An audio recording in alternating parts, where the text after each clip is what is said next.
Welcome back, everybody, to another episode of the Movie Social. We're your hosts, Ricky and Steph. What up, what up, what up? And today on Movie Social, we're going to be doing a spoiler review for episode 6 of Young Rock. Now, before we get into that review, if you like what we're doing on this channel, go ahead and subscribe to the channel. And also, if you like the video, give us a thumbs up and share the channel and video with your family and friends. Alright, so episode 6, we finally got to see who The Rock picked for his running mate. It's funny because the person he picked is supposed to be the person that endorsed his competitor, which honestly scratches a lot of heads. Mm-hmm. It's not a talking person. And it's funny because it's Rosario Dawson that's playing this character, who is very active in the political marketplace. Seriously. And I don't know, did they ever say really if The Rock was running as a Democrat or Republican? No, I don't think they did. Because it really would be interesting, because if he was running as a Republican, even though it looks more like he's running as a Democrat, at least at my point, Rosario Dawson is definitely a straight Democrat, not Republican. So that would have made it interesting. So just from her character standpoint, it does seem like he's more so Democrat because of the views that she has. Oh, just you can sense that her character has. Yeah. It definitely seems like she's more Republican in the show. Yeah, which makes it even crazy. Yeah, and it definitely seems like The Rock is running Democrat. Again, that's what it just seems like. Oh, yeah. I mean, you could be wrong, could be right. But it makes it an interesting case. And then we go into the actual storyline for this, which centered more around his father. Yes. To me, the story was more so, again, they definitely did talk about Andre the Giant and stuff like that.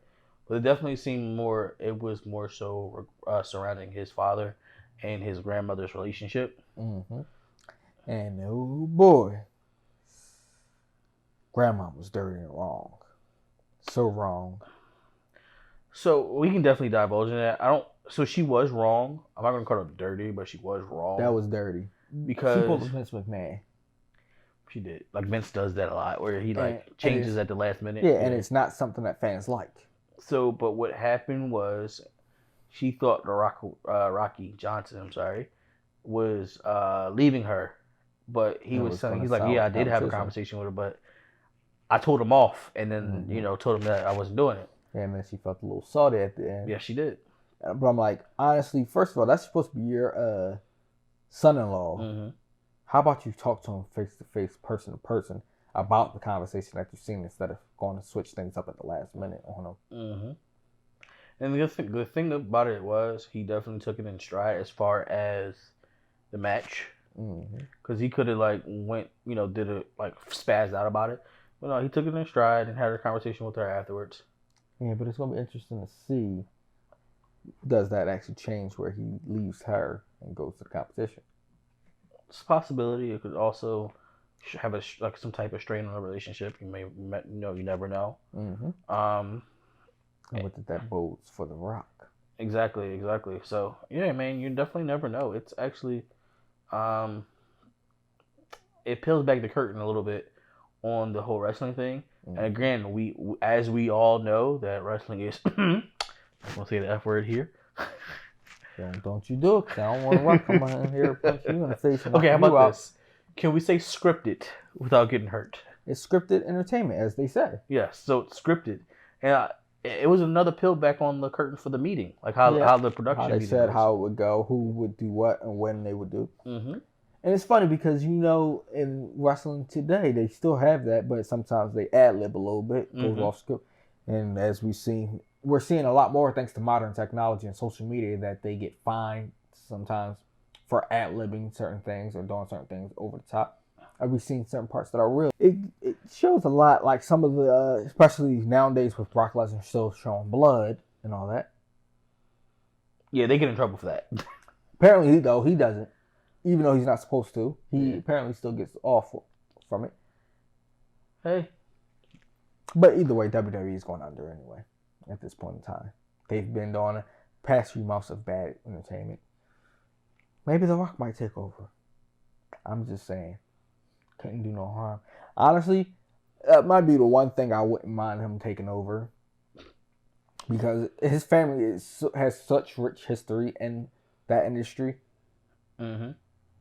Like, if you look at the wrestlers now, some of his family members in there, and all the way back to even before him. Yeah, like they have a long line of bloodlines. I mean, you have others that have some, but I think he has the biggest bloodline in wrestling. Agreed. I mean, you had the people before him, the Great Samoas, the Rocky Johnson, Peter Maivia, even back before that. Yep, Andre the Giant. Well, he wasn't direct blood family, but he was like family. Yeah, he was like family. But then you actually have like Roman Reigns now, the Usos. You have Rikishi. Yeah, you had The Rock himself. Yeah, you have Tamina, like Jax. Like you have so many people that's in that particular family that are still in it today. And I'm sorry, I think the biggest one was The Rock. Yes. He was the biggest. It's crazy because when you look at it, hopefully they do divulge in this either in season 1 or season 2, his upbringing of wrestling. How, yes, he had this long lineage of family members before him, but he took his career to the next level compared to them. Yes. I really would love to see the story of how that happened. Like, how did he get to that level knowing how his family was before him? I do hope. I mean, I know the story, but I would like to see it. I would like to see it on like some type of TV or maybe even a documentary. Honestly, something along those lines. The show, depending on how long they run this show. True. This is sort of like a biography, kind of.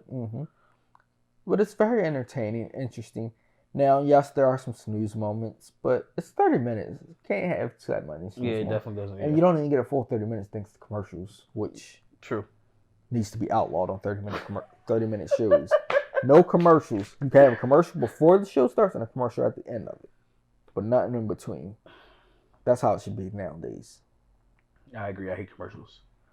I barely watch stuff in live time simply because of commercials. I mean, I watch live for some, but the rest, I watch too many shows anyway.